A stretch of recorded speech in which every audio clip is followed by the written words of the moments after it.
Long ago, you wouldn't think of galloping on a horse while doing calligraphy, and you wouldn't have attempted to ride your bike while typing a letter. Yet you think you can safely operate a multi-ton vehicle while texting? Behind the wheel is no place to multitask. If you want to BRB, drive now and text later. Lives depend on it. Visit StopTextStopWrecks.org, a message brought to you by the National Highway Traffic Safety Administration, Project Yellow Light, Noise, and the Ad Council. These days, it's easy to have information overload. Sometimes I just want to kick back, hear my favorite music and the news that affects me. That's why I stay tuned into my local radio station. When important news happens in my part of town, I hear it from them first. For the best entertainment, sports, news, weather, and traffic, anytime, anywhere, I stay local. Support your local stations. Text RADIO to 52886. Furnished by the NAB and this station. Message and data rates may apply. Reply STOP to opt out. Hi, my name is Jeff Harris. Join me every Sunday, 5 to 7 p.m. for Big Road Blues. Big Road Blues is an exploration of vintage blues from the 1920s on up. Each week we examine different themes and aspects of the blues, playing both classic and forgotten blues greats from the past. That's Big Road Blues every Sunday from 5 to 7 p.m. right here on member-supported Jazz 90.1. Are you planning a vacation? Take the great savings you receive with your member card with you. Order a travel card to enjoy 2-for-1 benefits while you're away. Visit membercard.com/jazz901 to order travel cards and pay just a small fee to cover shipping and handling. You can also use the member card mobile app to take advantage of benefits at your destination. Don't have a Jazz 90.1 member card?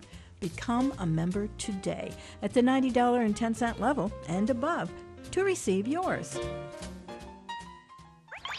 Member-supported Jazz 90.1 proudly welcomes you to America's longest-running computer show, Sound Bytes. Call the show now at 966-JAZZ. That's 966-5299. Toll-free 800-790-0415 or soundbytes.org. Now, alongside Steve Ray and Dave Enright, here's Nick Francesco on member-supported Jazz 90.1. Good afternoon, Mr. and Mrs. America, and all the chips in the PC. It is Saturday, the 24th of November, Anno Domini 2018, and you lucky people, you're listening to Sound Bites. I'm Nick Francesco. I'm Dave Enright. And I'm Steve Ray. And it's 6 minutes after the hour. We're going to be bringing you news, views, things to choose, nothing to lose. Kick off your shoes. Don't get the blues. Here comes the news. And, of course, you can give us a call, 585-966-JAZZ. It's 966-5299. Or toll free at 1-800-790-0415. I hope you all had a great Thanksgiving, and I'm sure you're all just coming out of your tryptophan comas. And here comes the news. 2 related Office 2010 non-security patches issued on November 6th have been pulled. These patches are both related to changes coming in the Japanese calendar next month, attributed to the abdication of Emperor Akihito in favor of his son Naruhito. The event has been compared to the Y2K problem in the West. It's not clear why 2 patches were released on November 6th to accommodate that calendar change, but both KB articles now sport the admonition, after you install this update, you may experience crashes in Microsoft Access or other applications. To resolve this issue, uninstall the update by following the instructions in the More Information section. This update is no longer available. Windows observers claim that the problem is more widespread. For example, here's one note. Please note that this update, KB44615222, caused an error. Entry point not found. The procedure entry point get date format X could not be located in the dynamic link library kernel 32.dll. When you run Office 2010 32-bit, Word, Excel, and others when working with Windows XP. Accordingly, those patches have been pulled from the Microsoft catalog. There's no indication when they'll be back. Also on Friday, Microsoft officially confirmed that the November Outlook 2010 security patch causes the 64-bit version of Outlook 2010 to crash or freeze on startup. It's a problem we've known about since Wednesday, the day after the patch was released. The KB article has been modified to say after you install the 64-bit version of this security update, Outlook may crash on startup. Well, it's pretty secure if you can't run it. It is that. A separate advisory states, after updating Outlook 2010 in the November 2018 public update KB446-1529, Outlook crashes or closes suddenly on startup. The issue only affects 64-bit installations of Outlook 2010. Microsoft is investigating the issue, and we will update this page with further details as they become available. As a workaround, you could try to use Outlook Web Access. Caution, we do not recommend removing security update KB446-1529 because, that might result in you being able to run Outlook, which is not something you should do. It's a bizarre turn of events. The patch covers 4 separate security holes in Outlook 2010. All 4 of those security weaknesses are rated important, which means they're not, and have no known exploits or public disclosures. While Microsoft figures out a way to fix the fix, you're instructed to use a product that doesn't look or act one whole heck of a lot like Outlook 2010. Adding insult to injury, at the time of the advisory, Office 365 Outlook Web Access using multi-factor authentication was down. So our poll of the week at soundbytes.org, that is Bytes with a Y, Francis would like us to remind you, is Microsoft yanked a bunch of patches? And your choices are, oh no, Mr. Bill. Typical, Microsoft does patches, and Get a Real OS in Office Suite. So far, we've got 19 votes. Get a Real OS in Office Suite is number 1. On the other hand, most of you who call up have Windows problems, so either somebody's lying or people who call don't take the poll and vice versa. But I know you'll have a lot more to say about this, so if you scroll down on the right under Fascinating Stuff, the link to the forums is there, and the second forum down is the poll discussion. Currently, the first item under the poll discussion is 24 November 18. Microsoft yanked a bunch of patches, and you can join us in the discussion there. Microsoft has a serious issue every single month this year. Their patches have either been bad or pulled back or the patches crashed need something. patching. Or at least Yeah. At least this one doesn't actually delete your data like the 1809 bug did. Well, there's that. So they're getting better, is what you're saying? Yeah. Yeah, well, how is it any better? You can't work on it. But it really is a serious issue, and I'm not entirely certain how or when they're going to fix it. It seems, to me at least, that it is something systemic in Microsoft's system, in their whole way of doing things. And you'd think they would be on this like white on rice right now. I mean, wanting to correct it as fast as they could and not sit there and, it's broke. Yeah, we'll get around to fixing it. Well, and they don't say when. Well, right. I'm sure they're working on it quite diligently, but what we hear at our end is, it's broken, we'll fix it. Yeah, their lack of concern or, empathy for the folks out there that are putting these patches in and constantly having to do, that doesn't work. And, try this. Oh, that doesn't work. And the problem is people are going to get afraid of installing patches, which is rough because a lot of patches fix serious problems. Right. But the patches have to be good before you install them. Yep, right, and that's so. Whoever just called back. We seem to have missed that call.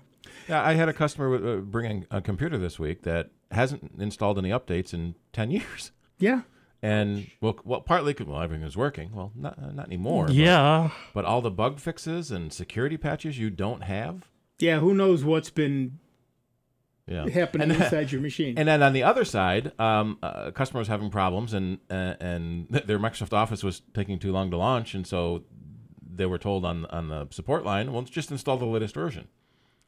That requires even more resources than the old version did. Right. So updating is not always the answer, but at least don't be too far behind. Well, right.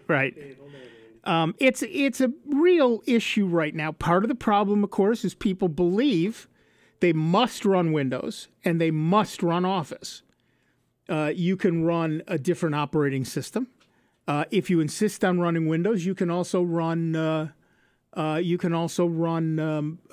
LibreOffice. You can certainly, use a Chromebook. You can do. There's all kinds of things you can do instead of slavishly running Windows and Office. But if you are going to run Windows and you are going to run Office, keep them up to date. Except, we say keep them up to date. Don't be it's first. It's kind of hard. Yeah. Don't be first. Wait till, you hear what other people have gone through, like this particular patch. They insist that you run it because it apparently fixes a problem nobody's having. But when you do fix it, it then makes things like access. Breaks more stuff. And one of the problems, that we're just talking about this on Security Now last week or so, Windows Home updates automatically, and you almost can't defer it. Right. Windows Pro, there's a policy where you can say wait 2 weeks before you install an update, so you don't get it first, and you wait until everyone else fixes the problems. In case they pull it, right. You'd be a lot far. And so why doesn't Windows Home have that option of waiting to let other people find the problems? Because they want you to buy Windows Pro. Because, Microsoft doesn't make mistakes. Yep. And they just, it's easier for them. They don't make stable product either. I run Linux, and it updates.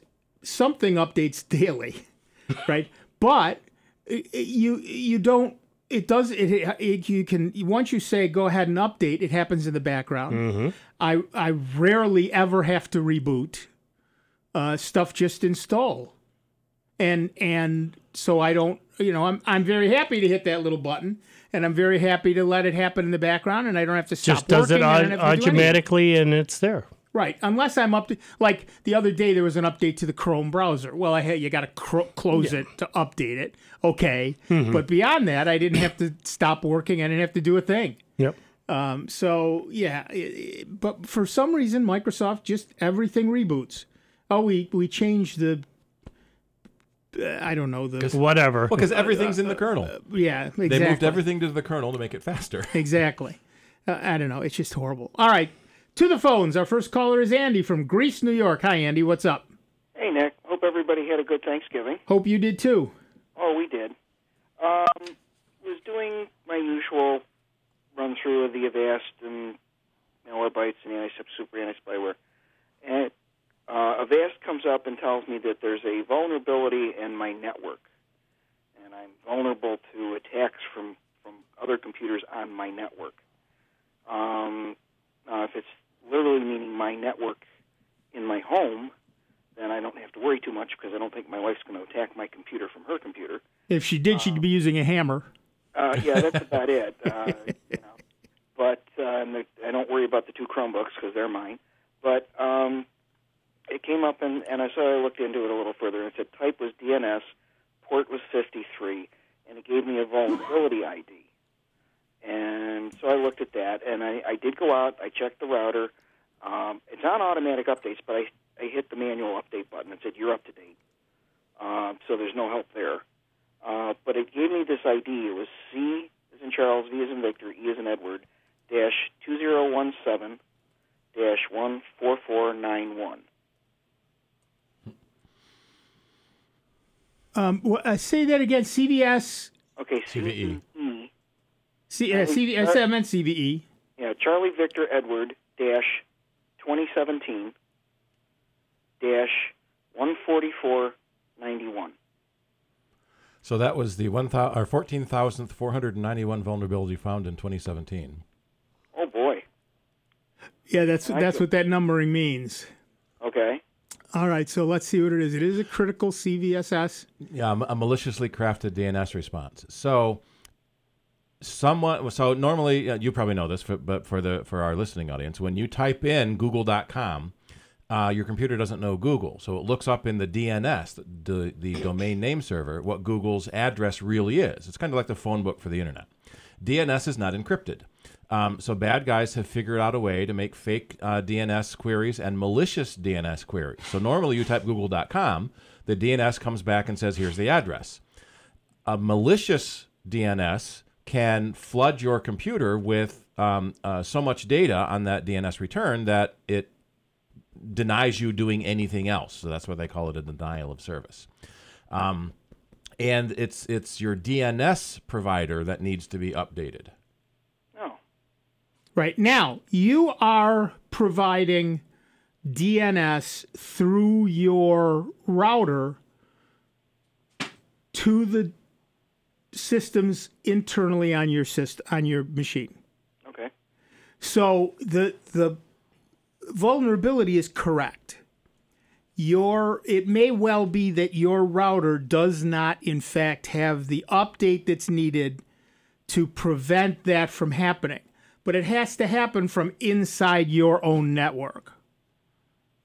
So one of your computers would have to be infected by something else to exploit this DNS vulnerability. So the likelihood is narrow. Okay. Slim. So it's not necessarily something I'd worry about. It's certainly something, if you're in a corporate environment, your tech people need to deal with all of the routers on the network. And whose DNS are you using in your router? It's a Linksys router. Well, no, it provides DNS services internally, but it also gets DNS services externally. So you need to take a look, as I'm sure you know, there's a web interface to your router. Yep. In there is a link to the DNS servers. Most people just use the DNS that their internet service provider provides. Yeah. And that may be where the problem is lying as well, the upstream DNS. You said you're running Linux. On that CVE listing, it gives you a list of different Linuxes that have fixed the problem, but it's most likely the Linux in the router. It's Linksys. No, Linksys is the router. Right. He's running Windows. I've got 2 Windows boxes and 2 Chromebooks. Okay. And assorted phones and et cetera, et cetera. Right. If I go into the router itself and look at the DNS service, I can actually see where I'm getting it from. Right. You'll see IP addresses, right, and then you could use a utility like Whois to look up who runs that. I will tell you that personally, I run Google's DNSs and Cloudflare's DNS because they're very, very fast. 1.1.1.1? That's Cloudflare. Yep. And 8.8.8.8 and 8.8.4.4 are Google. Okay, slow down. All right, Google DNS is 8.8. .8.8. Okay, 4 8s. 4 8s, and then 2 8s and 2 4s. 8.8.4.4. All right, so 88.88 and 88.44. Right, and Cloudflare is 4 1s. 1.1.1.1. Yeah. That's just it? Cloudflare is only one, there's only 4 numbers? All DNS, or all IPs are only 4 numbers. Well, all IPv4s are 4 numbers. Yeah, he was talking about numbers, 2 sets. Yeah. Oh, okay, so what you're saying then is Google DNS has 2 different, the quadruple 8 and the 2. Right, they have a fallback. Cloudflare does not at the moment. Second right. gateway. Right, they have multiple gateways. Okay. So for those of you who don't know, DNS is the domain name services. When you type in something like google.com, your computer goes, I don't have any idea what that is. Let me ask somebody. And it goes out to the DNS service and says, what's google.com? And the DNS service comes back and says, oh, google.com actually means this number, whatever the IP address is. And that's the domain name services function. There are many domain name servers out there. Every internet service provider runs at least one. Everybody should have backups. But there are a couple of universal ones out there. Google runs one. Cloudflare runs one. A couple of other places do. And currently, at least, the 2 fastest DNS services I've found are Cloudflare and Google. So I've set up my router to use those, and it does speed things up, not significantly.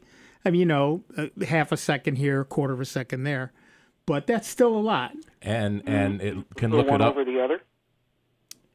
No, I put all 3 in, and so it can fall back if one is busy. It gets it from another. Okay. And I'm going to post a link. GRC has a DNS benchmarking tool that will find the fastest DNS for you. And one of the reasons it can make web browsing faster is you look at a web page, there might be hundreds of links on that page loading assets, text and graphics and ads and whatnot. And many of those will have to do a DNS query. So you might open a web page and there's 100 queries. And so having a faster DNS, even if it's a quarter second faster, times 100. Times 100 is a pretty decent number. Yeah.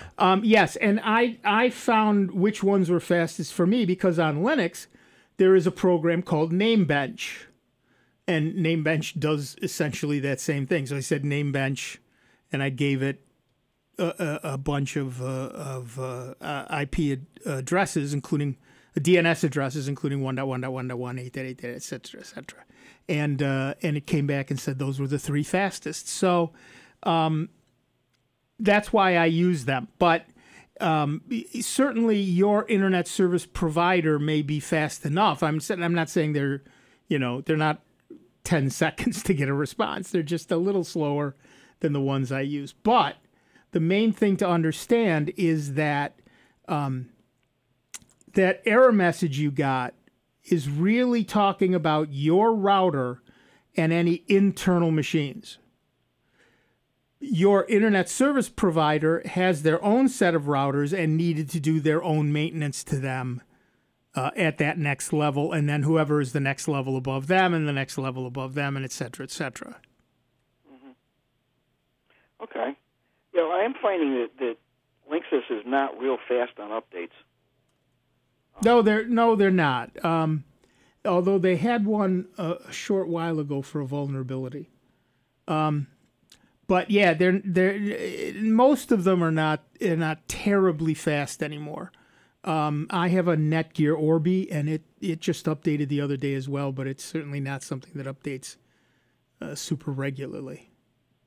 I just read a story on GRC security. If you're interested in internet security, GRC Security Now podcast is amazing. A researcher found a vulnerability in 8 or 9 different models of D-Link router. Right. And responsibly reported it to D-Link before going public with it. D-Link says, yeah, okay, we're going to patch 2 of those. The other 6, when they're end of life, we're not going to bother. A year later, they still haven't released the patch. They said they were going to. And so these D-Link routers are still vulnerable. Right. So there's just a lot. There's a lot in terms of the fact that you don't. It's the same with phones. We talk about Dave has a Pixel phone, so he gets updates directly from Google. Mm-hmm. I have a Verizon. I have a Galaxy S5, so Samsung has to get the Google updates first. Then they screw around with them, and then they pass them on to Verizon, and Verizon screws around with them, and then I get them.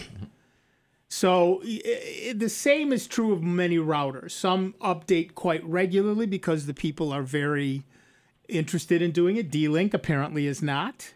It's almost a shame that the commercial home router companies, they sell you a box and that's the end of it. Even the bigger name brand ones don't update as often as they should. But then you go to some of the enterprise class ones. MikroTik has some huge vulnerabilities in some of their routers. I don't know. Cisco routers are the backbone of the internet. They have vulnerabilities, but at least they seem to patch them a little faster. They patch them fairly quickly. Yes. But you're going to pay $1,000 for a router. Yeah. Right. Ouch. Well, and the other thing is it depends on how new your router is. Many older routers, you have to go to the website, download the patch, and then upload it to your router.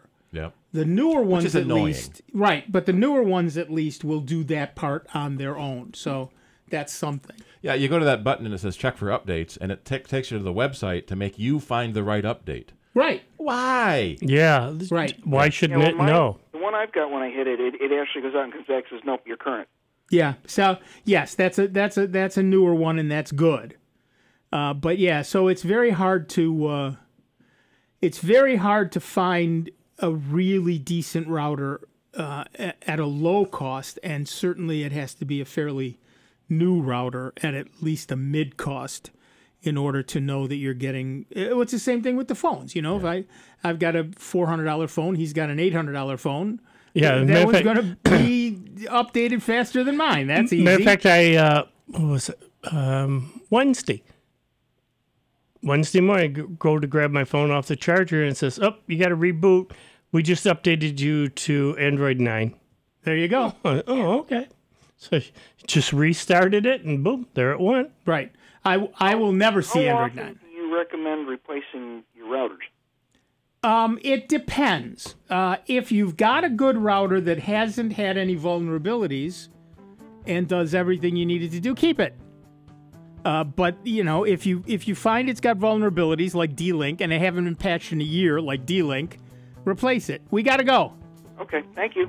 Thanks. Going to take a quick break. Back in just a couple minutes. Dave Enright, Steve Ray, me, Nick, Francesco, and you. 29 minutes after the hour. Soundbites, member-supported Jazz 90.1. It's America's longest-running computer show. Back to more Soundbites with Nick, Dave, and Steve. Next on member-supported Jazz 90.1. Are you planning a vacation? Take the great savings you receive with your member card with you. Order a travel card to enjoy 2-for-1 benefits while you're away. Visit membercard.com/jazz901 to order travel cards and pay just a small fee to cover shipping and handling. You can also use the Member Card mobile app to take advantage of benefits at your destination. Don't have a Jazz 90.1 member card? Become a member today at the $90 10-cent level and above to receive yours. Sunday nights are Spectrum Sunday nights on Jazz 90.1. Spectrum Sunday nights. I'm up every morning with the sun. Start your evening at 7 with Jim McGrath and the Blues Spectrum, followed by the Soul Jazz Spectrum with Chuck Ankersall at 9. Spectrum Sunday nights.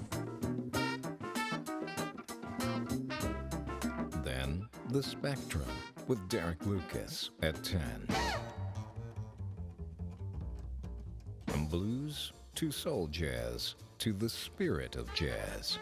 Join us Sunday nights starting at 7 for Spectrum Sunday nights only on Jazz 90.1. Spectrum Sunday nights.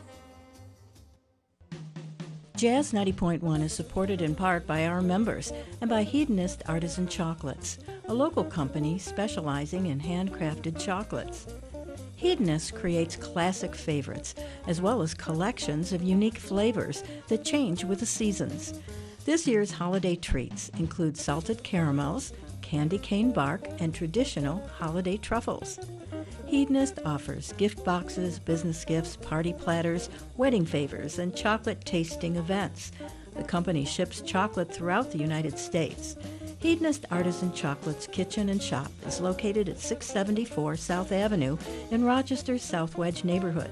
You can also find them online at www.hedonistchocolates.com. Dude, that girl Emma is totally checking you out over there. I know it, but I just can't ask her out. Why not? Because I'm broke, dude. You're what? I'm broke. Just grab your Jazz 90.1 member card and get 2 meals for the price of 1 at tons of great Rochester locations. Did you say 2 meals for the price of 1? Yes. At all of my favorite places? Mm-hmm. Like the Big Tree Inn? Yes. And Ludwig's Corner Street Cafe? Uh-huh. And Marble Slab? Oh, yes. I'll be right back. To learn more about the Jazz 90.1 member card, just go online to jazz901.org or give us a call at 585-966-2660. I'm a veteran. We hit a mine in Vietnam. As America's veterans face challenges, DAV is there. My victory's been never giving up hope. DAV helps veterans of every generation get the benefits they've earned. I finally admitted, with my PTSD, I wasn't doing well. So veterans can reach victories, great and small. Now I wish I'd found DAV sooner. My victory is just enjoying each day. Support more victories for veterans. Go to DAV.org. Hello, this is evening host Mike Velasquez. Please join me every Monday night for Jazz Horizons at our new time, 8 p.m. to midnight, here at member-supported Jazz 90.1. Want better vision? How about squishing your eyeballs? This is Sandra Tsinglow with the Lowdown on Science. Eye shape is the key to perfect vision, but most of us have eyes as wonky as a Picasso portrait. LASIK eye surgery fixes vision by reshaping the eye's lens and by blasting bits of your eye off with a laser. Scary. The Vucolic group from Columbia hoped to find a gentler way to reshape the eye. Their big break came while blasting pig eyeballs with lasers. They found that with the right amount of power, the eye would morph. The laser linked together fibers that make up the lens. It squished the eye into shape without removing anything. But did this damage the eyes? To find out, the researchers took nearsighted bunnies and lasered their eyes. Did their lenses send light to the right place? Yes, they made 20/20 bunnies. So perfect vision could be in sight. What other problems could be solved by squishing? Maybe love handles? The Lowdown on Science is produced by LDOS Media Lab in partnership with the University of California Irvine Science Communications and 89.3 KPCC. On the web at LOHDOWNonscience.org. This is Sandra. Follow us on Twitter at LOHDOWN. Here's the latest Jazz 90.1 weather forecast. We endured some of the coldest weather imaginable. Just yesterday, a new record low temperature for Rochester was set for the date, and only 2 other mornings in November have been colder or as cold in Rochester weather history. That happened back in 1875. No chill to talk about today of that caliber, but we do have some rain developing. The high temperature in the middle 40s tonight, some showers, the overnight low near 40, mostly cloudy for the day tomorrow, the high temperature in the middle 40s. I'm meteorologist Josh Nichols for Jazz 90.1. And currently right now we've got some light rain and cloudy skies, 40 degrees out at the airport and 40 degrees here at member-supported Jazz 90.1. Hi, I'm Jim McGrath, host of the Blues Spectrum. I hope you can tune in this Sunday evening from 7 until 9 for some of the best blues around here on member-supported Jazz 90.1. Welcome back, everybody. I'm Nick Francesco. I'm Dave Enright. And I'm Steve Ray. And it's 35 minutes after the hour. We are Soundbites, and we have Dennis from Rochester, New York on the line. Hiya, Dennis. What's up? Well, I got something for Steve, a situation I'm going to describe, and I want to get his feedback, his thoughts on it. I bought an iPhone 6S about 3-4 months ago from my carrier, which was Consumer Cellular. Recently, the vibrate function on it stopped working, so I found a phone number for Apple. I called them. They opened up a case. We worked on it for probably almost an hour. I allowed the tech to get into my phone. She went through a lot of different checks. Actually, before she even went into my phone, she did a diagnostic from her, wherever she was, to my phone, and she said the diagnostic checked out properly. At the end of all this, she said, I'm gonna get you a new phone, she said. And she gave me a choice of having me sending the phone in and then them sending me one back, doing express delivery, and they would hold my credit card. And the third choice was to go to a big box store here in Rochester and swap out the phone there. So I go to the big box store, and they say, no, you can't get a new phone. We have to send it out for repair. And so is that a store policy? Is that, in fact, Apple's policy? Was she wrong? And so I'm a little confused. Well, part of the problem is the big box stores may not have an iPhone repair person on staff. If you take it to Apple, you're more likely to get it repaired immediately. And one of the problems we've run into, especially on the 6S, is that's when they started adding the fingerprint reader, if I remember right. And that makes it harder to repair for non-Apple service centers. Well, but she specifically said I was entitled to a swap. So why would I have to worry about a repair when she said I could go to the store and swap it out?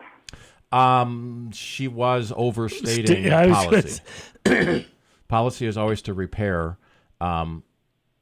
if that store has a repair department. So at our store, we can do some iPhone repairs internally. Some iPhone repairs we have to send into Apple.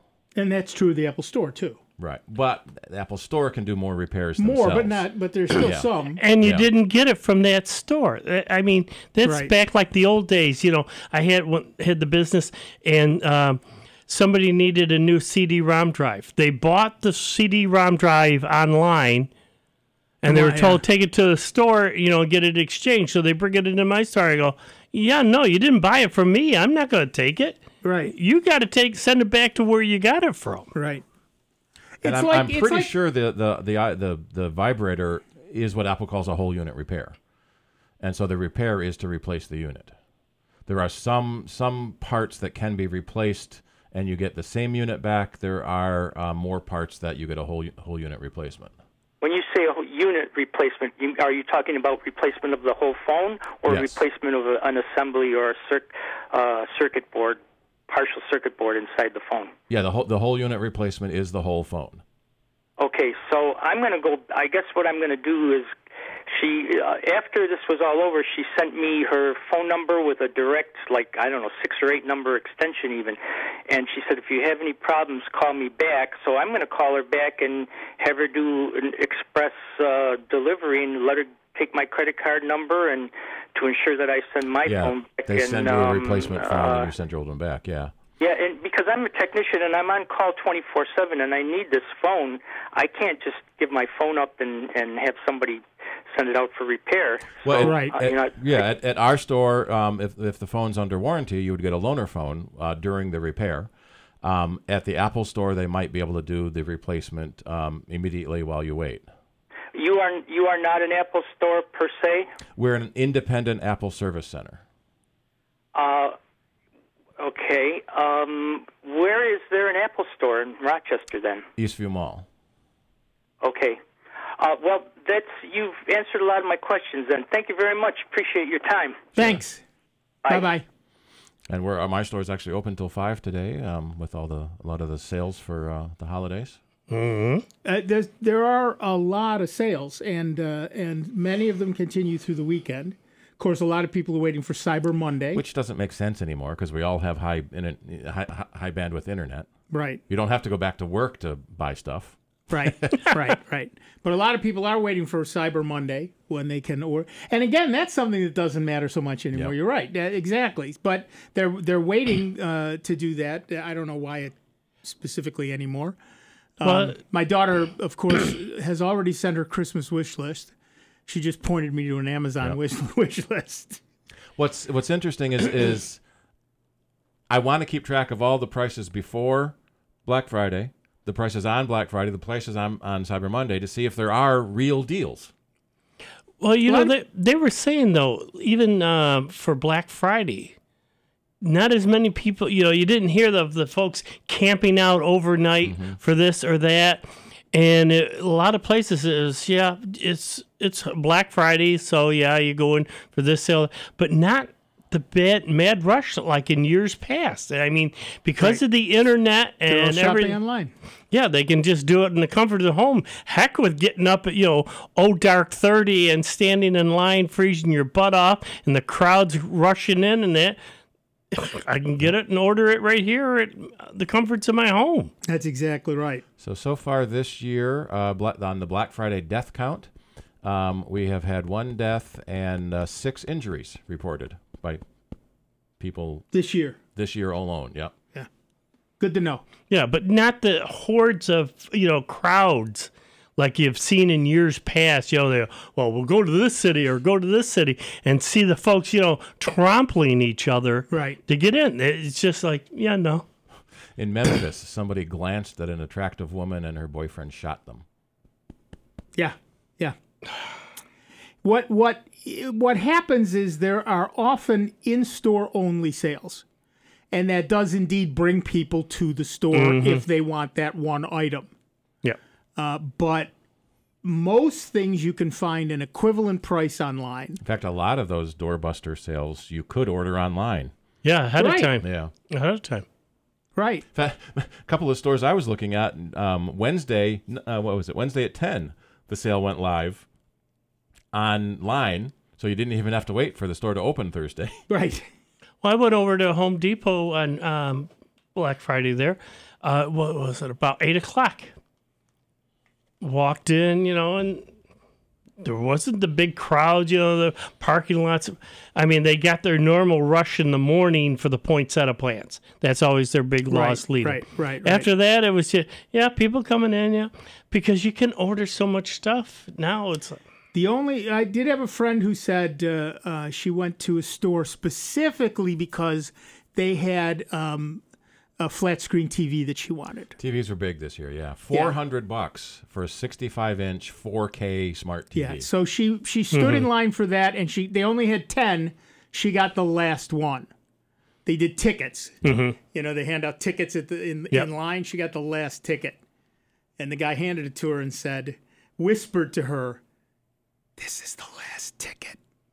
And then just quickly walked away. No, you'd think they'd tell the other people not to bother waiting in line.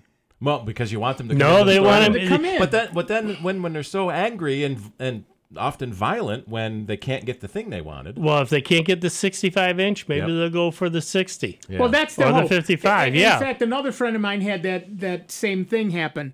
Wanted really a 24-inch. I saw those for $99.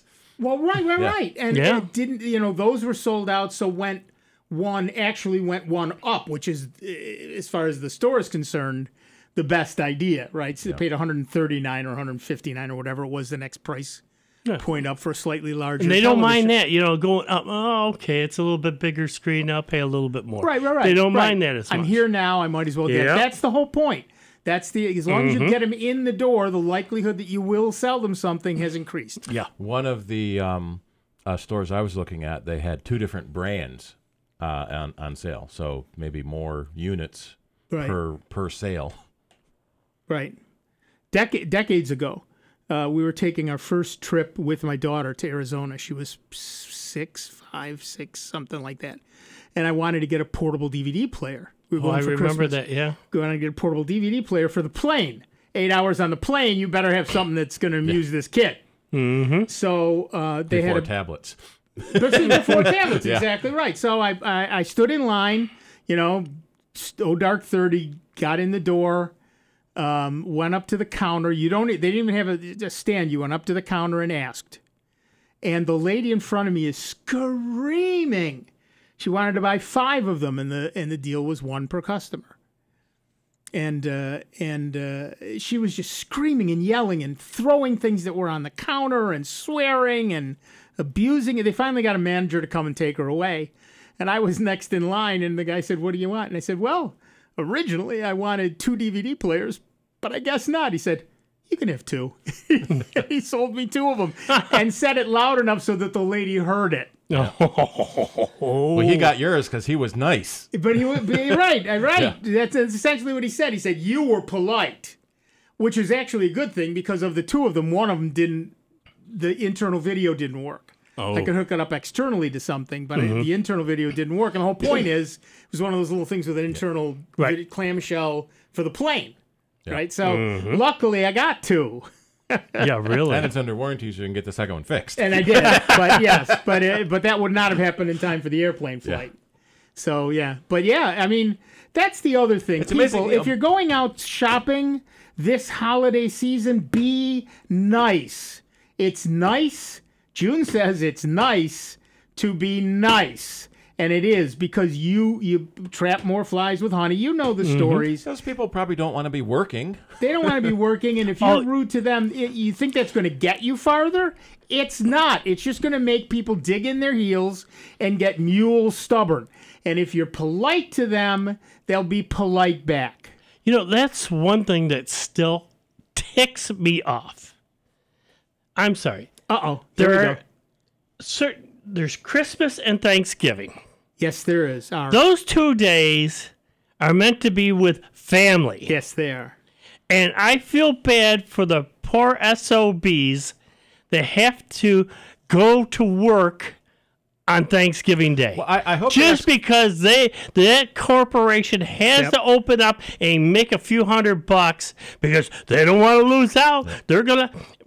I hope they ask for volunteers. So I had to run to Wegmans to grab some cranberry sauce because obviously we didn't have enough. Sure. And I thanked the cashier for working. Yeah. Yes, you do and that. It was they were Wegmans closed at 4 near us, and we were joking because he was as I was leaving, they were putting up the cart barricade. Oh yeah. And I said, "What do you bet someone's going to push that out of the way to get in?" Oh yeah, it happens every year. But these department stores that have to open up, we open up at 5 o'clock, or 4 in the afternoon. Yeah. It's like, closed for one day so people can stay home with their families. Christmas you got is Black different. Friday. Right. Christmas is different. There are a lot of people who don't celebrate Christmas. True. They can work that day.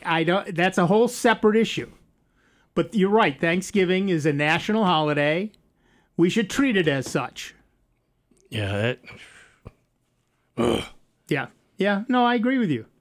I absolutely agree with you. That's one of the reasons I stopped selling computers, because I suddenly was at some guy's house fixing his computer on Easter Sunday thinking, my wife's home with family and friends and she's doing all the work. And I'm here. The hell with this. I'm done. I've done some Christmas Day and New Year's Day. Yeah. Well, like you say, Steve, though, folks is asked, and it's like, if the boss goes, well, we need some volunteers for it. And it's like, even if I was just going to stay home and do nothing, you're being guilted in to coming in and working because you don't want to, Yep. No, I get it. I completely agree.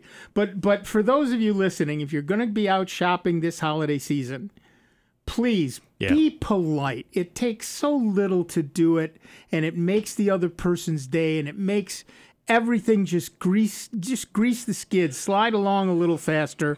Everybody's happier, everybody's calmer, everybody's blood pressure is lower.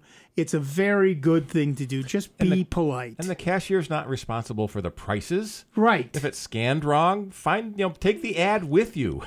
Right. So you can show them it's scanned wrong. When the cashier says we're out of that, it's not their fault. Yep. They're not hoarding 30 of them in the back room because they hate you. Yeah.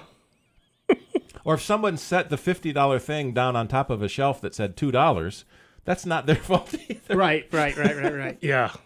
It's just be polite. I understand everybody's under pressure, but there's or they bring it up to the cashier, the last item, and I wanted this, but it's broken. What's the cashier? Okay. Sorry, I can't because it's broken. Yeah, I want a discount because it's broken. You can't use it because it's broken. Customer service desk, maybe, but the cashier has no authority over that. Right. You're in the wrong place. Right. I've always joked that everyone should be required to be a waitress in a restaurant and a clerk in a retail store. Yes, I've been both. And trust me, I've learned to be polite to the people who do that stuff because they're the worst jobs. They're just the worst. Well, when I was at Home Depot, you'd get some folks with attitudes, And yeah. Really? Yeah. Well, look, when you have almost no control over your life, when you're a petty little nobody, and you suddenly have a little bit of control, I'm buying something and you're serving me, it goes to some people's heads. Yeah. Unfortunately. And I get that, I do. But I don't need to be on the receiving end of that anymore. So I don't do that anymore. So people, be polite. It's nice to be nice. Go be nice to somebody today. That's doesn't important. take that much of an effort. And why put yourself in a bad mood? And if people don't treat you nicely, there's probably a reason. That's right. That's right. You think by treating somebody nasty, they're going to treat you nice in return? I'm pretty sure it doesn't work that way. Yeah. It certainly never worked that way with me. It hasn't for me. Although I have read stories about the nicer you and more polite you are to them, the angrier they get, and it gets funnier. Yes. It goes totally the opposite. Always be polite to people who are angry at you. It just angers them. Yep. Oh, yeah. Especially if you stand there and smile. That's right. I'm sorry, sir. I have no control over that. I wish I did, but I do not. Is there something else I may help you with? Well, what are you going to do to fix it? I cannot fix it, sir. Thank you for understanding. Well, I'm not leaving here till you fix it. Well, sir, you're going to be standing here a very long time. Well, sir, sleeping bags are in aisle 4. Yeah. It's pretty much the best we're going to do for you at this point. But you have to pay for them first. right. You can just bring that right up to the counter when you're ready. Yep. Have a nice day. Have a nice day. Oh yeah. Oh yeah. Yeah. Oh. I did one New Year's Eve. My boss said stay open till 6. Blizzard, horrible weather. I was selling at the computer center at the time, and he said, and I said, I don't wanna. I got family and friends coming over for New Year's Eve, and I want to be home. He said, stay open till 6. I said, I don't wanna. He said, if you stay open till 6, I will give you all of the profit of anything you sell. Well, I knew I wasn't going to win anyway, so I said, okay, we'll do that. And remember, back then, margins were high. Yeah. Margins were high back then. But I knew nobody was going to come in. Computer is $2,000 or more. Yeah. And margins were good. So it's blizzard, it's horrible. I'm locking the door and I hear behind me, are you open? No, sir, we're not. He said, let me put this another way. I have $10,000 to spend before midnight. Are you open? Yes, sir. Yes, sir, I am. And my boss paid me. God bless him. He didn't want to. It was very clear he didn't want to, but he knew he'd made the deal, and he stuck to it. We've taken a couple of calls like that already. I got to spend my budget before the end of the year. What can you do for me? Yep. Spending money's not a problem. Yeah, hello, we will come take your money. It's a on match down. made in heaven. Yeah. But that, so he was good to me. And when I got home, I told my wife how much money I had made that day. And she said, okay, that's all right. That's all right. You can come in. Glad you worked that late. That's exactly right. But yeah, it was, but that guy was, polite. And he knew he was, it was after 6. He understood that he had gotten to me late. He was grateful that I was willing up to for reopen. him. Yeah, we made the transaction as fast and as calm as we could, and he spent his money before midnight, which is what he needed to do. And he said, "I don't even need it delivered until January. I won't even be in the store for the next, my business rather, for the next 2 weeks." But I need a receipt that says, this date. I need the 31st on that receipt. I said, I can write you a receipt right now. I don't. No problem there. Yeah. So we did that, and it was fine. So that worked out. That worked out very nicely for everybody, but except my boss. But it did mean that it was a polite transaction. And then we have the people who come in and are nasty, and just why I got out. I just don't care anymore. I don't care. I can't be polite to nasty people anymore. Yeah, no. Can't do it. So when you go out there, be nice. It's nice to be nice. Start a new trend. Get ahead of the curve. Be polite this holiday season to everybody. I don't care how tired you are, how miserable your day is. Be polite. See what happens. You smile at people, they smile back. What was kind of interesting this year is that there weren't really that many computer deals. No, there weren't. There's no new chips. There's no, much new of anything. And computer prices are already so low. Their margins are razor thin anyway. Well, like I said before, you go into a lot of the stores. What few stores you can still go in and get computers. Right. You don't see many desktops. Maybe one, and that's for a gamer. Right. Otherwise, they're going strictly to tablets and laptops. Everything is a laptop or a tablet because no more the boxes unless, you've got, like I said, a serious gamer and you've got to have that advanced video card, more memory in it, and you need all that power and space. Or if you're into photography, right, saying you need the power as far as editing and storing thousands and thousands of video and a couple of gigantic pictures. Hard drives, yeah, and that sort of a couple terabyte hard drives and all that. Otherwise, the average laptop with a terabyte drive in it is more than enough for the average user. Yep, and they don't need anything more. And because everything, is getting done up in the cloud.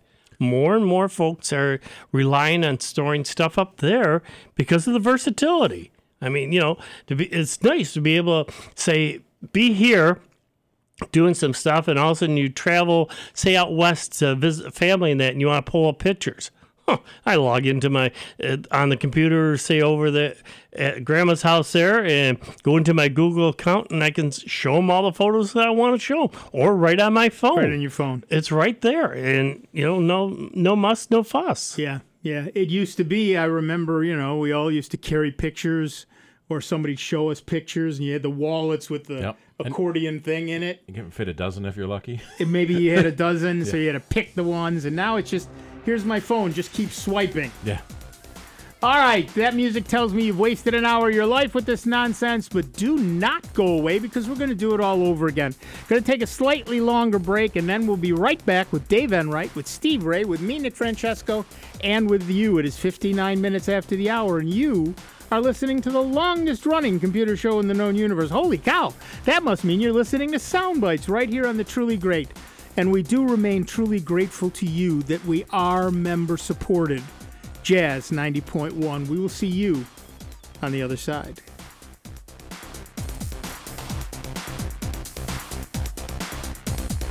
Computer talk you can understand. More Sound Bites is next on member-supported Jazz 90.1.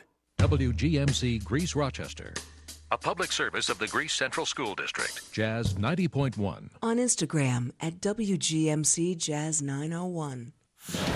Protests over higher gasoline prices have erupted today in Paris. Correspondent Jim Bitterman. These on the Champs-Elysees have been far more dramatic than we saw last week. In fact, probably as dramatic as I've ever seen on the Champs-Elysees. The authorities said they were going to try to keep people away from here because of all the high-value stores and fashion boutiques and whatnot. And clearly that did not happen. A winter storm will impact Chicago this weekend. Meteorologist Todd Kluber. This does look like it will cause some travel disruptions across the area, especially with the snowfall amounts. We're looking at totals in excess of 6 inches for the northwest part of the Chicago metro. But this will affect many travelers, especially the airport and all the major interstates coming into the region. The heavy snow and strong winds will make travel difficult in the Central Plains and Great Lakes. Road conditions are expected to deteriorate rapidly tonight in parts of Nebraska, Kansas, and Iowa. I'm Ann Cates.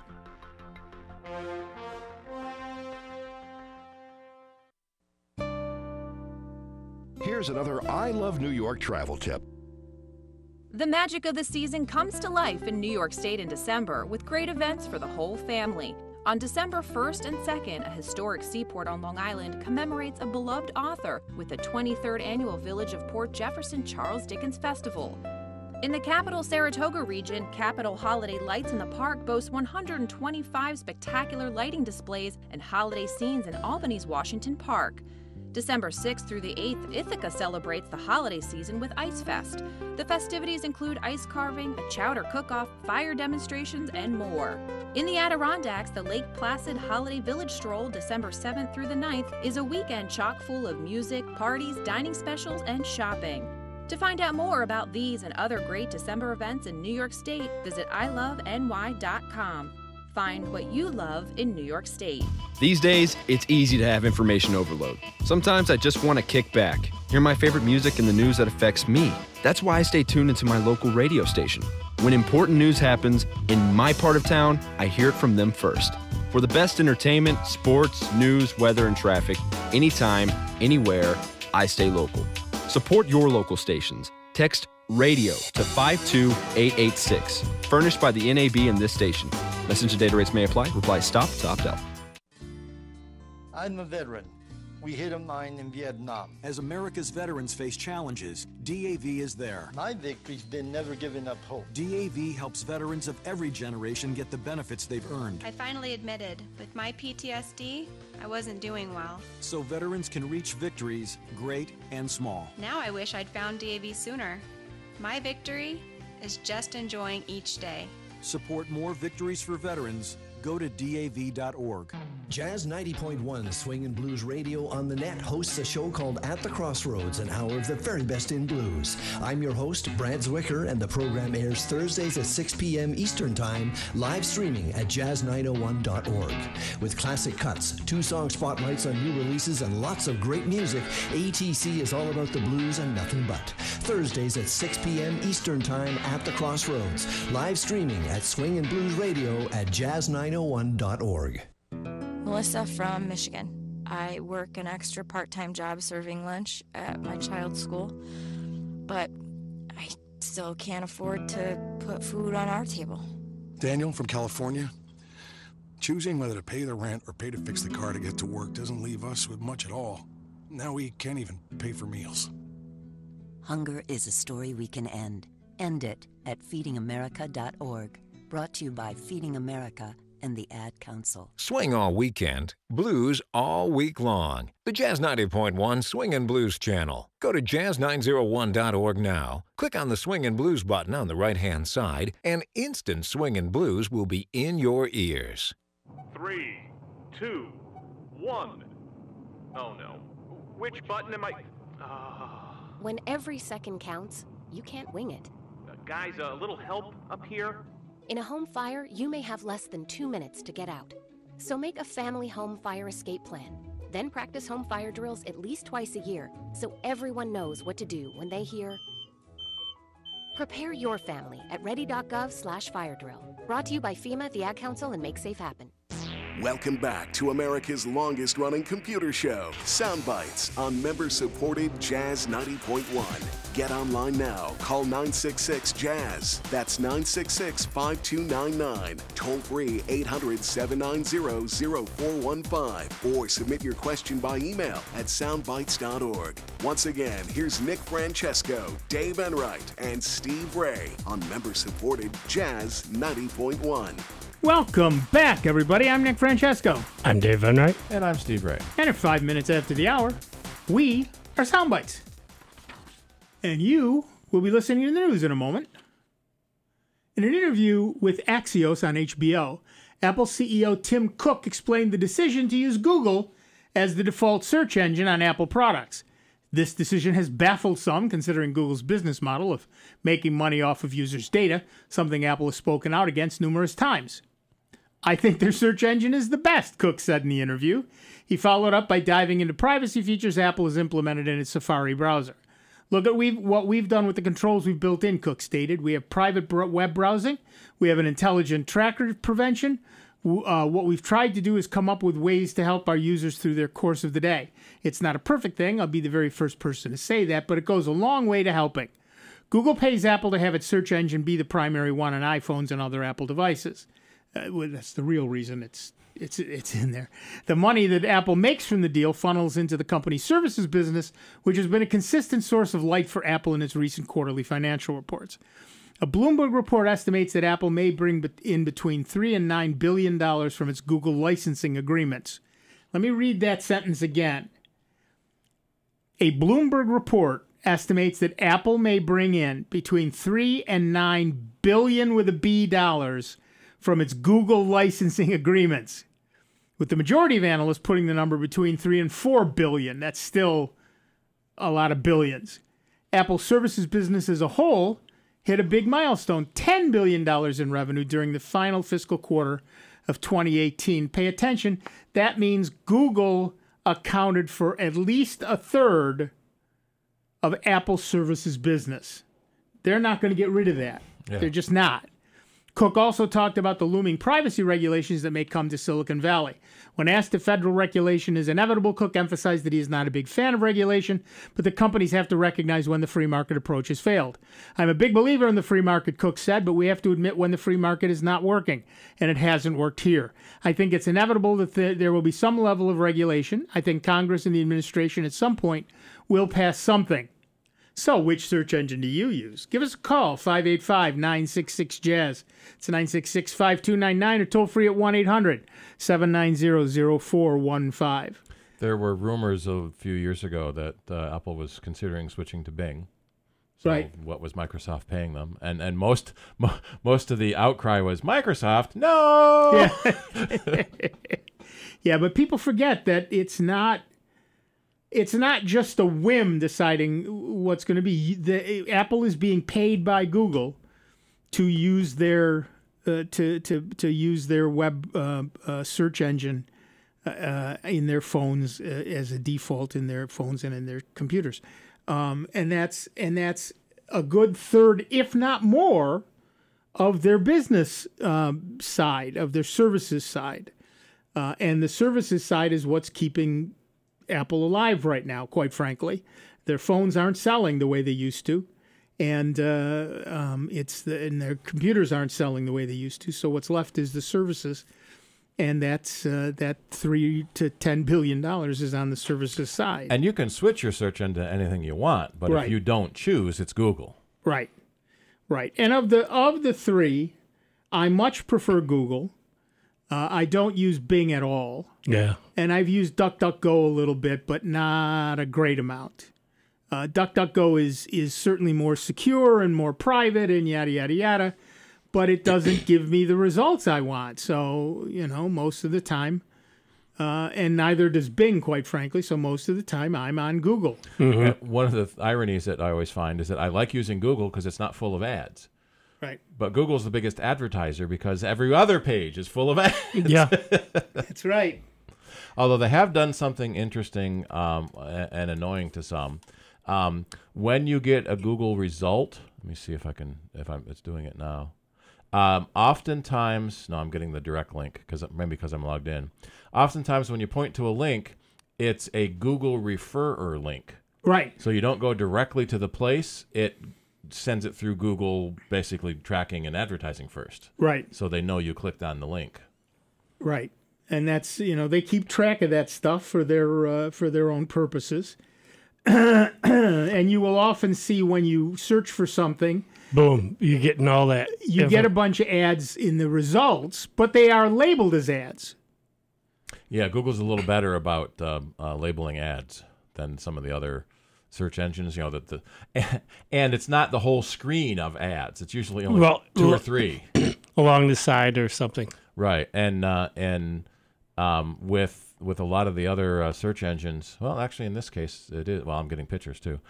With some of the other search engines, you don't see what is an ad, and you don't see what the real search results are. For longer down the screen. Right. Although Bing does let you put pretty pictures behind the screen. Whoop-de-doo. Yeah. Well, that's a bird standing on a turtle's head. Whoop. Big fudging. Isn't it cute? Deal. So the turtle has a pet bird. That's, cute. Now I want to know where that picture's from. Or could you Google call reverse image search? Can you hover? Or can you call that turtle now a bird brain? Says, Darwin Finch on a giant tortoise in Galapagos. There you go. Restricted to wallpaper use only. So you can download it, but you have to use it only as wallpaper. And they're going to come to your home and enforce that with bricks and bats. I will say and this. It's got the Bing. It's got the Bing the Bing bug. Yeah, the Bing bug is there. Yeah. They've branded it. You will find that all the search engines give you similar results. I tend to find, excuse me, when I'm looking for something a little esoteric, a little out of the ordinary, that I get much better results on Google. Mm-hmm. But you also have to know how to frame your request. What they are calling Google Foo. The ability to know what keywords to look for to narrow your search down quickly. People will come to me, and I've been looking for this for an hour, and I type in one search phrase, and it's the second one on the list. How did you do that? I have no idea. I have no idea. Exactly right. The other thing I like about Google is you can see on the Google search, when you go to Google's page, the little search box, on the right is a microphone. If you click on that, you can say your search. Mm-hmm. You don't even have to type it. So you can click on it and say... Especially if the search is intensive. Thank you. Now that's what we have. That's what it searched for. That's what it searched for. It heard me all the way over here? Yes. I have this is my Chromebook. It has a very good speaker. Hold on. Be quiet a second. Let me do this. Deals on Pixel phones. Boom. Deals on Pixel phones. And here they come. It's just, you don't even have to type anymore. Yeah. Some of the cute things you can do, like with the search suggestions, you type in "how do I" and you get some things. Yeah. Where can I? Right. So you'll find that many of these things, and of course Google also, and I think Bing does too, has the shopping and the news and the. So if you type in. Sadly, you'll always get a result when you type in mass shooting.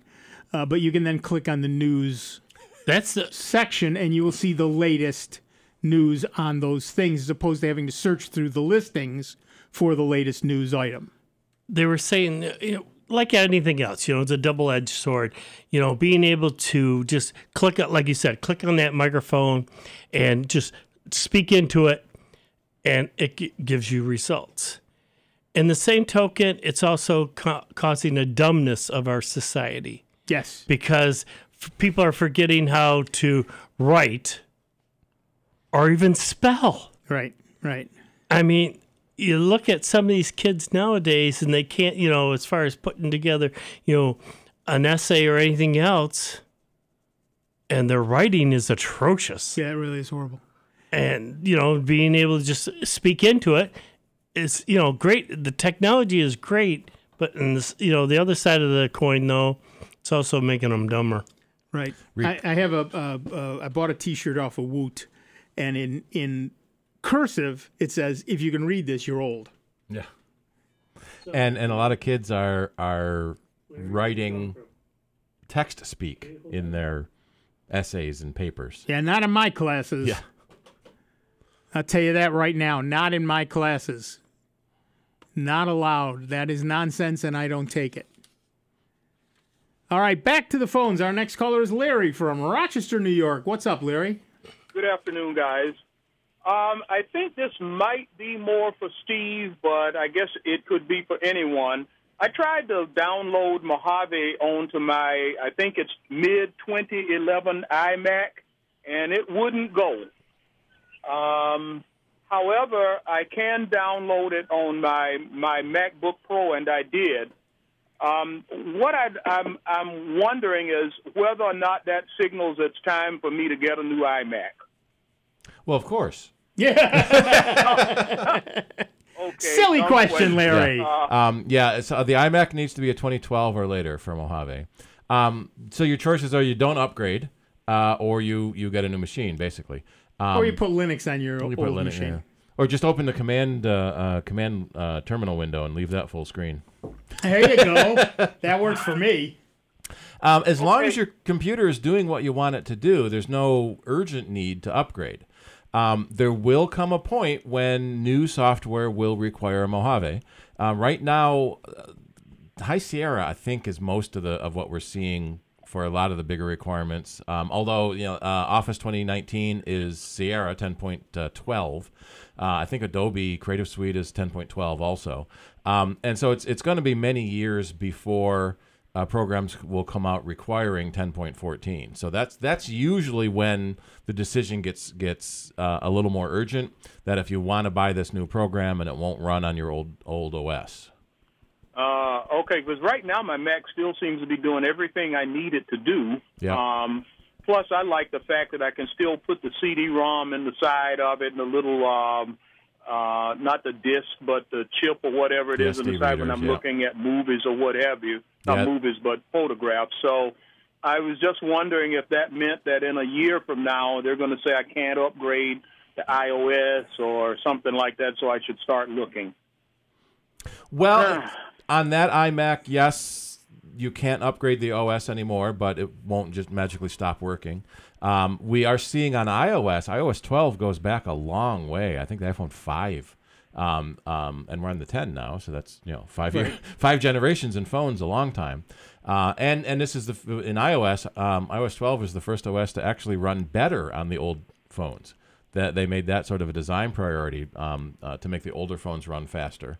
So it will eventually happen, but you usually get at least 5 years or more. So on the iMac, it was a 2012, so that's 6 years. Yeah, well, but let's put this in perspective. Your mid 2011 iMac is a 7-year-old computer.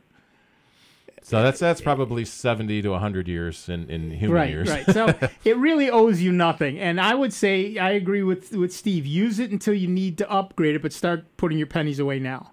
And one of the things you may be able to do now, since it is still working, is you might be able to sell it for a few $100s and use that to offset the cost of a new machine. Okay, because my daughter's already looking at it greedily to put Image Pro or something like that on it. But I don't know. My iPad is already, it's not dead, but it won't take another iOS. So I don't know. It just seems like you have to continually upgrade these things. Right. Well, one of the... All right. Well, it does seem, though, that I still got a little bit of life in it. So, because you've upgraded the RAM to, I think, 12 gigabyte and done some other things for me. So it's not like I don't have working room on it. I was just wondering if it's pretty much ready to put out the pasture now. Well, and like I said, I know, you're a Mac guy, but if you want to keep the hardware running, you can move to Linux when you can no longer upgrade the Mac OS operating system.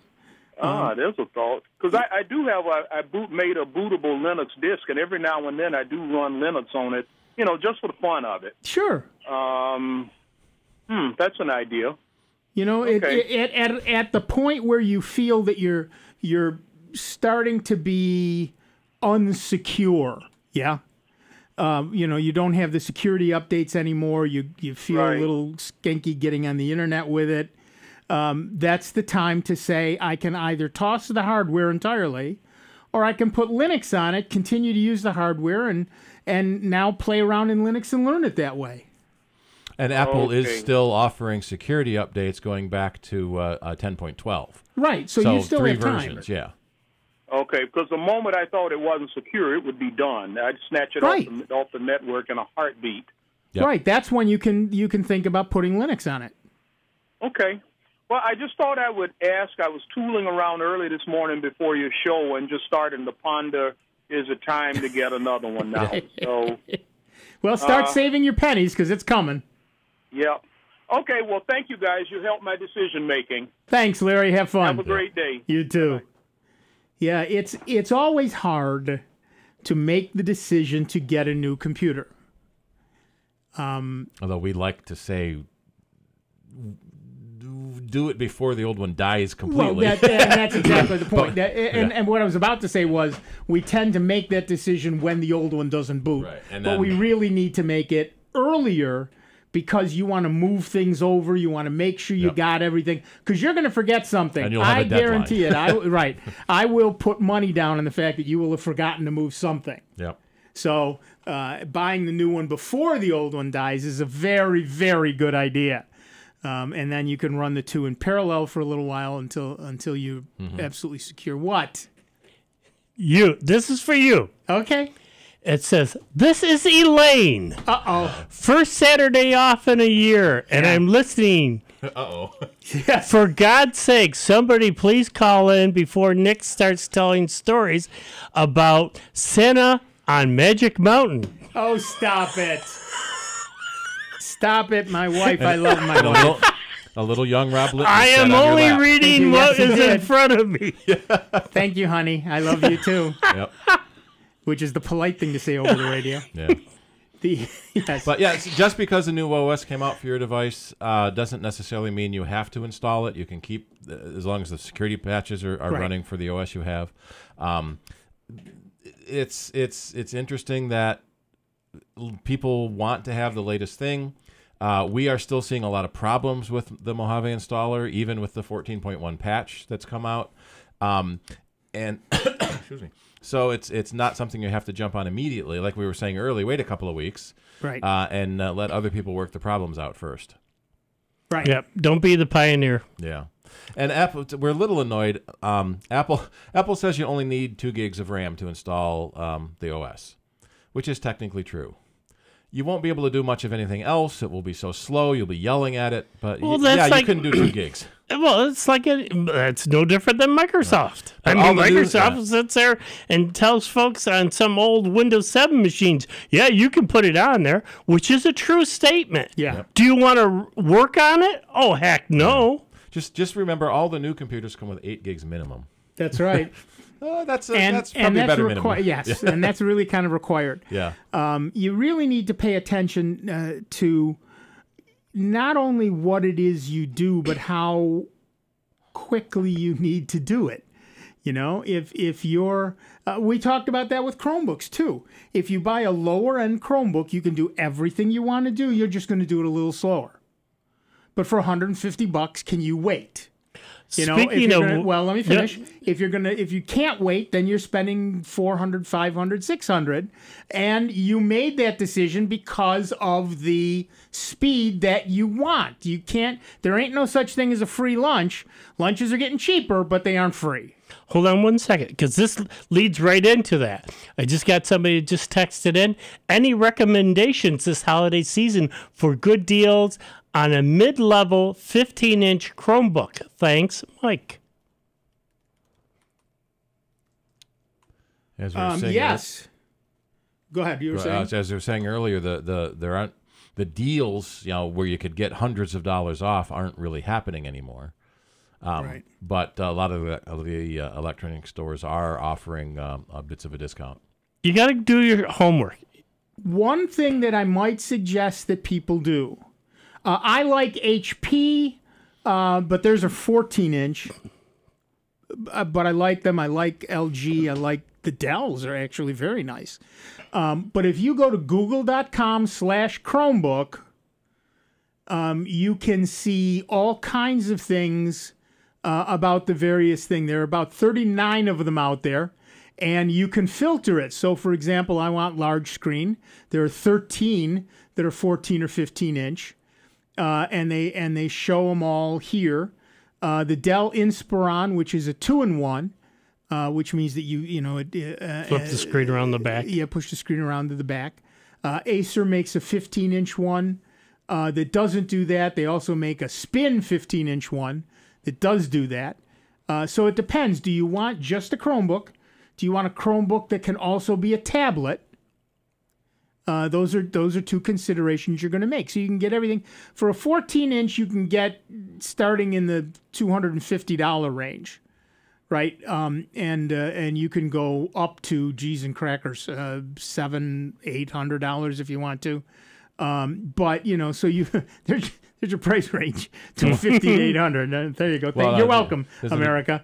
Doesn't a Pixel go up to $2,000 if you max it out? Well, but I don't think it's 14-inch. Ah, yeah, I think that's 15. Yeah. Yeah.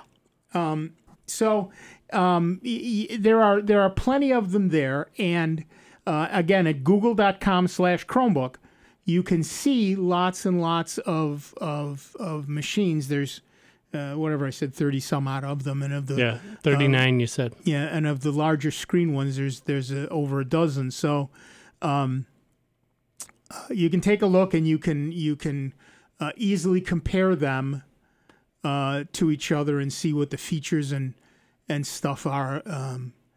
What's nice is that most of the new ones also have the Google Play Store, and if you do go to google.com/Chromebook, you'll see the ones, they'll have the little Play Store triangle in the picture of in the block with the picture, so you can see which ones will also do. All the 14 and 15-inch ones do. That's interesting. But they will then not only do Chrome stuff, they will also do Google Play stuff. And many of the new ones, if you have enough RAM and enough disk space, will soon be able to run Linux apps as well. It looks like Google has got a discount on their own Pixelbook, up to $300 off. So that's kind of the Pixelbook is kind of a higher end brand, right? With better specs in it. Pixel is their high-end. Yep. It was originally their what do you call it? The reference model. Reference model. Thank you very much. That other people then would build their stuff around. So the Pixel phone is the high-end Google phone. The Pixel book is the high-end Google Chromebook. And they're very nice machines. They're very nice machines. And right now they're slightly lower in price. But I don't know what the screen size is. I don't think it's 14 or 15 inches. I think it's 13 or 12. But because I'm never going to buy a $1,000 Pixel book, I don't know. I don't remember. But well, if you win the lottery, you could. If I win the lottery, I'll buy. Depending on which lottery I'll win, I'll buy everybody a Pixel book. But the thing is that not everybody listening, not you. I like you, but not that much. Easy enough. But basically, the point here is that there are plenty of models that are out there. Most of them are very good. Oh, yeah, Pixel Book is a 14-inch machine, and it starts at $1,000. There it is. It doesn't actually say on their website. It does here in the google.com/Chromebook. Right, in the overview. Yeah. They give you the outer dimensions. Oh, there it is. It's a 12. The one I'm looking at is 12.3 inch. Yeah. Which is a little small. But it's light, so sometimes that's the trade-off. You want light, or do you want a big screen? Right, and that's certainly a part of it. I was looking at 14 and 15-inch things, so I don't know. Anyway, we're going to take a quick break. We'll be back in just a couple of minutes with Dave Enright, with Steve Ray, with me, Nick Francesco, and with you. Give us a call, and we'll chit-chat about life in general, or possibly even about computers. It's 29 minutes after the hour. It's Sound Bytes. It's member-supported Jazz 90.1.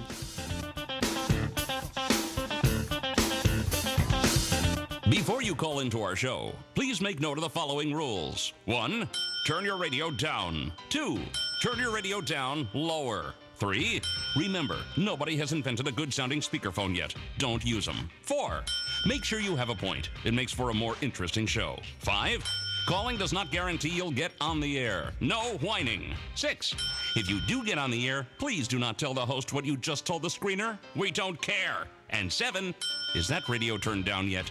We hope this will make for a more enjoyable program, and we thank you for your time. Online 24 hours a day, 7 days a week at soundbytes.org. More with Nick Francesco, Dave Enright, and Steve Ray next on member-supported Jazz 90.1. What's small, pretty, and worth lots of money? It's the Jazz 90.1 Enhanced Member Card, and now it's worth more than ever with the addition of 35 wineries to the list of restaurants, stores, and other businesses in the Rochester area, discounting prices exclusively to members of Jazz 90.1. You can even use your card when you travel in the U.S. It's a great way to reward yourself, all while supporting Jazz 90.1. Don't have a Jazz 90.1 member card? Well, get one by making a pledge of support at the $90 10-cent level or above to Jazz 90.1. For more information on becoming a member, call 966-5299 or pledge online at jazz901.org. Jazz 90.1 is supported in part by our members and by Hedonist Artisan Chocolates, a local company specializing in handcrafted chocolates. Hedonist creates classic favorites, as well as collections of unique flavors that change with the seasons. This year's holiday treats include salted caramels, candy cane bark, and traditional holiday truffles. Hedonist offers gift boxes, business gifts, party platters, wedding favors, and chocolate tasting events. The company ships chocolate throughout the United States. Hedonist Artisan Chocolates Kitchen and Shop is located at 674 South Avenue in Rochester's South Wedge neighborhood. You can also find them online at www.hedonistchocolates.com. Let's talk about America. Not taxes or tweets or the issues that divide us, but how incredible our country is. Whether you come home to a crowded city street or sleepy small town, everyone deserves to live in a clean, green, and thriving community.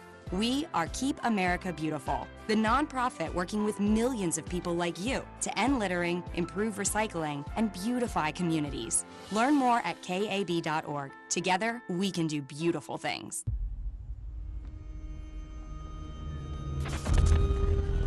Opiates has taken everything and everyone I've ever loved away from me. Everything. I blew my ankle out and I got prescribed pain pills by my doctor.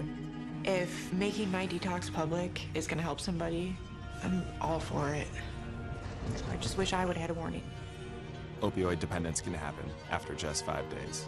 Know the truth, spread the truth. A message from Truth, the Ad Council, and ONDCP. Has your child swallowed your medicine, your laundry detergent, your nail polish remover? Call the Poison Helpline. Have you inhaled paint thinner, glue, pesticides? Call the Poison Helpline. Have a question about a dose, a fume, something your kid just drank? Call the Poison Helpline. Poisonings can happen at the home, on the job, or in the great outdoors. Call the Poison Helpline first for fast, free advice from medical professionals. Call 1-800-222-1222 anytime, anywhere. 1-800-222-1222. Save the number, save a life. Brought to you by the U.S. Department of Health and Human Services. Jazz 90.1 weather. We endured some of the coldest weather imaginable. Just yesterday, a new record low temperature for Rochester was set for the date, and only 2 other mornings in November have been colder or as cold in Rochester weather history. That happened back in 1875.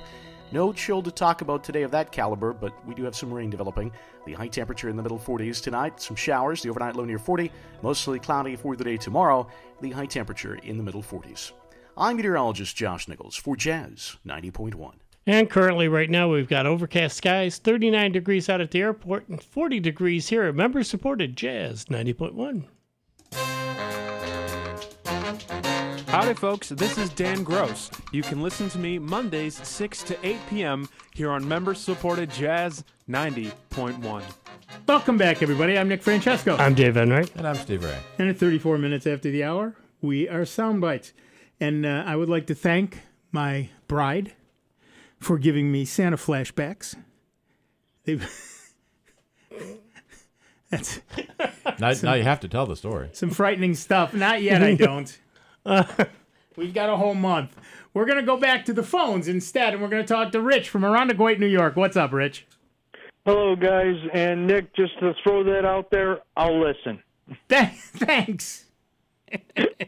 I'm having a little bit of a problem, and I don't know if you can help me with this or not. Using Google Docs and using the voice typing type feature. Yeah. I've taped some meeting things, and in order to make those into notes, I was wondering if I could transfer the voice of the tape utilizing Google Docs and that voice recognition. But it seems like when I start to play it, it'll go for a little bit, but then stop and not continue on. Are you okay? So you go into Google Docs, you go under Tools, you select voice typing. Correct. Then you click the microphone that appears. Correct. And it works for a little while and then loses it. Right, maybe for about a sentence or two, and then it loses it and doesn't get anything else. Now, if I stop the mic and start it again, it might go for a couple of more words after that. Are you holding the tape recorder up to the microphone on the... Yes. Okay. Yes. Have you right tried near plugging it in? Or close to it, so it's trying not to make it distorted or anything like that. Right. Have you tried plugging it in directly? I have not tried that. I would suggest you give that a try. I don't know that it'll work, but you should give it a try.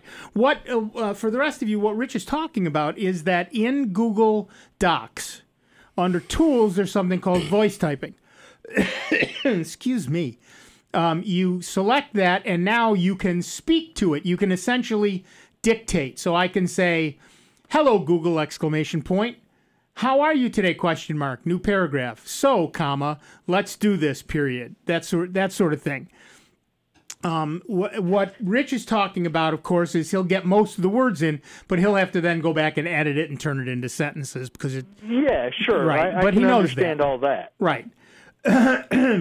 The theory is it works pretty well. The clearer you speak, and the better your microphone. But the clearer you speak, the better it will be. It's actually quite excellent, but it isn't perfect. But what Rich is talking about right now. I'm so sorry. What Rich is talking about right now is the fact that it's kind of losing him, and I think that might be because you've gone down at least 3 levels, right? There's the actual voice. Had that voice gone right into your laptop, that would be level 1, right? But it went into the tape recorder, which is level 1. And then it went from the tape recorder, now you're playing it back out the tape recorder, that's level 2, and into the computer, that's level 3. So if you can do it directly through a wire, right, a jack, plug a jack in at both ends, the speaker jack on the tape recorder to the microphone jack on the Chromebook or whatever computer you've got,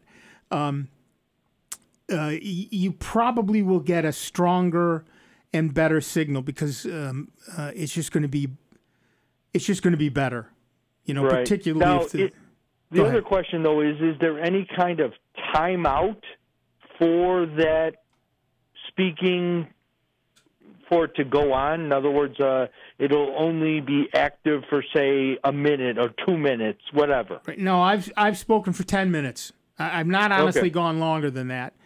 God knows I can, but I haven't.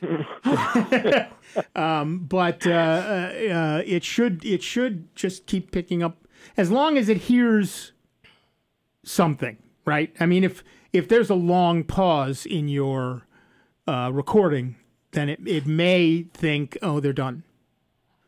Okay. But in general, the way we're speaking now, even with a pause somewhere in the middle of the sentence, it's not going to be long enough to make Google Docs think something's happened. Right, and I could just be watching that as it's doing it and re-energize the microphone again and let it continue on or whatever, if there is a period of time of silence, if you will. Right, exactly. And I just found a service from Google, Cloud Speech to Text, where you upload your file, it transcribes it, and gives you the text. Oh, that might even be better. Right, it's not free. You can try it for free. 50 meg limit for free. Right. I don't think it's that much, but okay. Right. So if you can get that recording to a file, and it may, I don't know what your recorder was. If it was a digital recorder, it's already a file, right? If you can get it to a file, you can upload it to Google's text-to-speech system. And Steve is putting a link on our on Soundbytes. Well, I could probably just put it into like Audacity, copy it off the recorder from there. Exactly. And, put it in whatever format they want it for and then upload it to them that way. Perfect. Yeah. Cool. Well, thanks for the help in that. And I'll be looking forward to hearing that story about Santa. Okay. Thanks, Rich. Don't hold your breath, buddy. Bye-bye. Bye-bye. Of course, there's nothing that can beat an actual transcriptionist who's trained for it. Right. Obviously, a transcriptionist is going to do the best job. But as a second thing, I've done that in meetings where I've taken my Chromebook and turned it on. The problem is people who are kind of mush-mouthed, I guess, or slur their words or, speak really softly. I can't hear them anyway. I'm mostly deaf. But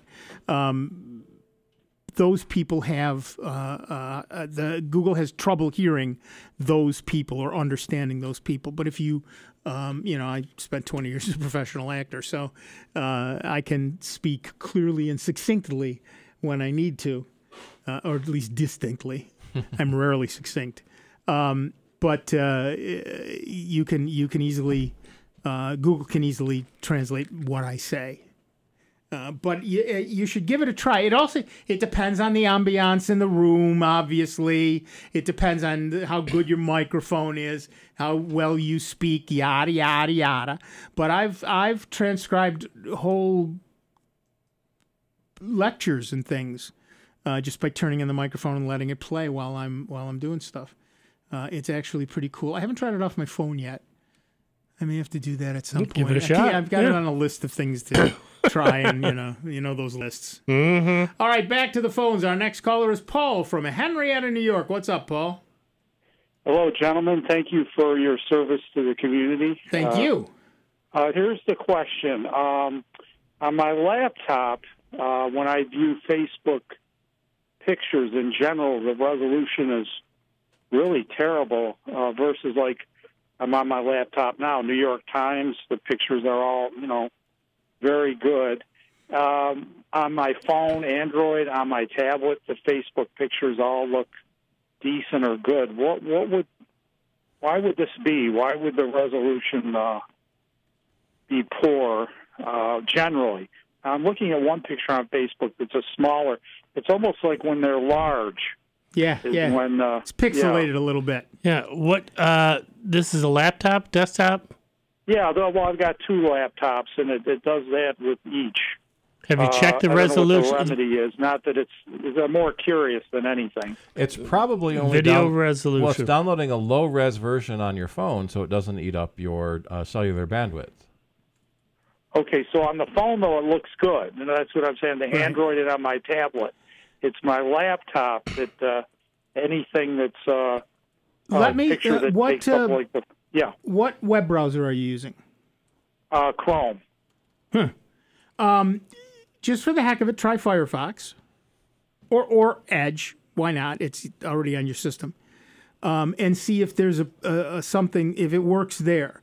If it does, then it's likely that at some point, either you purposely set or Facebook just decided to set something, a cookie in your system that says he wants low-res pictures on this device. Well, I'm wondering about just the overall screen resolution of the system. Well, but he said they look fine in other. If it goes to a different site, on the phone, on the Android. Well, hold on. If you're on your laptop and you go to another site that has pictures, do they look good? Oh yeah. I mean, it's just the Facebook. Which so maybe it's. I'm trying to get away from Facebook, so maybe. Yeah, there you go. This may get you there. A blessing in disguise. Right, but what is possibly happening is that at some point, like I said, either you accidentally said or Facebook just decided that you wanted low-res pictures on that device. Yes. So what you can do first test this hypothesis by trying a different browser. Yeah. Okay. Then what you can do? Be fun to do. Yeah. Then what you can do is empty your cache and delete all your cookies, which means now every time you go somewhere you're going to have to re-log in again. Yeah. But what that would do is, if that's the problem, it'll clear it out. And are these photos that you've uploaded or photos from other people? No. And they tend to be like. Here's what I'm realizing: is photos that have been uploaded by friends that are of a modest size, almost like postage stamp, are fine. It's more like large pictures. It sounds. It definitely sounds like your Facebook thinks you want only low res. Yep. Pictures of bigger than a certain size should be low res only. And there's also an issue at the other end when the person uploads a photo. They choose what resolution to send it at, and if they don't choose right, Facebook picks for you. Yeah. Well, right. But if it's happening with everybody, it's probably something at your end. Okay. Well, thank you again, gentlemen, and have a good afternoon. You too. Good luck. Okay. Bye. Yep. Facebook. But Mark Zuckerberg is in trouble. He really is. People are unhappy with him. All over the place, as a matter of fact. I thought he apologized. He did. People don't care. And then he makes another mistake and apologizes again. That's exactly right. He just keeps making mistakes, and people aren't happy. The EU is really unhappy. In fact, they demanded that he come and talk to them, and he chickened out and sent somebody else. Coward. But he sent somebody else instead. He didn't want to talk to him. Didn't want to be bothered. But there aren't really alternatives. Instagram's not an alternative because it's owned by Facebook. You know, they haven't come up with the what businesses are doing, which Google fascinates Plus is dying. me. Google Plus is going away. They're taking it down. But what fascinates me is that for businesses, Google Maps is turning into the place where businesses do social media. That's what we use for, the software that we use. No. But what I mean is I can go into Google Maps now, right? Mm-hmm. And I can put in a review through Google Maps. I can put in a comment through Google Maps. And the company at the other end answers through Google Maps. Oh. So it's not like we don't go to their Facebook page anymore. We go to their Google Maps site. Which is so annoying as a company, because now it's another site we have to go to check. Exactly. Yeah. But what the difference is, you're not getting the nonsense of Facebook yet, and like that. So they're discovering that it's a better place, and it's a simpler place to do that stuff. And of course, you're not inundated with a million other things while you're there as well. As most folks, as you hear more and more folks, they're just getting away from Facebook. I know myself, it's like, it's there, but 99% of the time I ignore what's there because I'm just tired of, people, too many people live their lives there. Boy, ain't that the truth. And, and all, like, my grandfather always told me, opinions are like belly buttons. Everybody's got one. And they're full of lint. Yeah. And, it's like, all right already. How much can you beat a dead horse? Or this opinion or that opinion. You know what? I just choose to stay away from it all. And it's like a lot easier. Yep. The only real social media sites I use are the ones my daughter's on.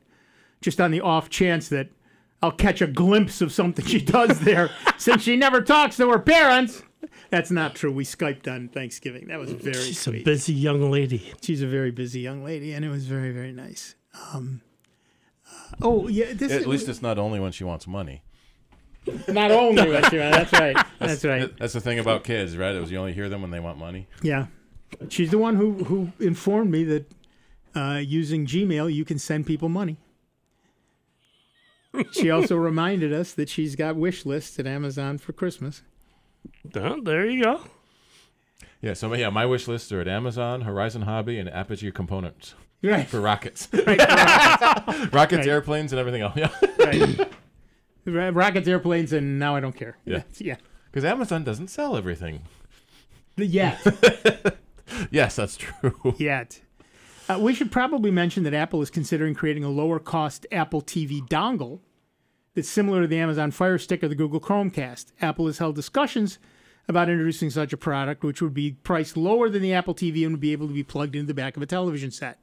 Apple is said to be contemplating such a hardware device to promote an upcoming streaming service that's in the works. Everybody's got their own streaming service now. A lower-cost Apple TV dongle would make the service, which will be available only on Apple devices, more accessible to potential buyers. Right now, Apple's only television product is the Apple TV, priced at about $180 for the Apple TV 4K and $150 for the non-4K version. Current TV dongles from Amazon and Google are priced lower at like $25 to $35. Rumors have suggested Apple is planning to roll out a streaming service next year, perhaps as early as March, and is set to launch in more than 100 countries in 2019. Apple may offer the streaming services on a standalone basis or bundle it with Apple Music or an Apple News subscription that includes Texture, the magazine service that it just purchased. Original television content created by Apple could be made available for free to iPhone, iPad, and Apple TV users through the TV app. Apple is also negotiating deals to provide access to subscription channels like HBO and Starz.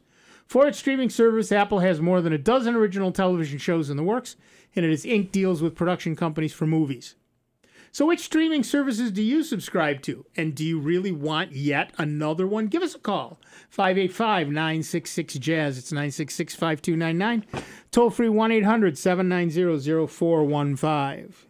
And of course, Disney now is taking all the Marvel stuff off of its. Whoa, Dave, careful! You almost pulled the phone off the what do you call that, table? Disney is now starting their own channel. They're going to put all the Marvel stuff on it. DC is starting their own streaming service for all the DC stuff.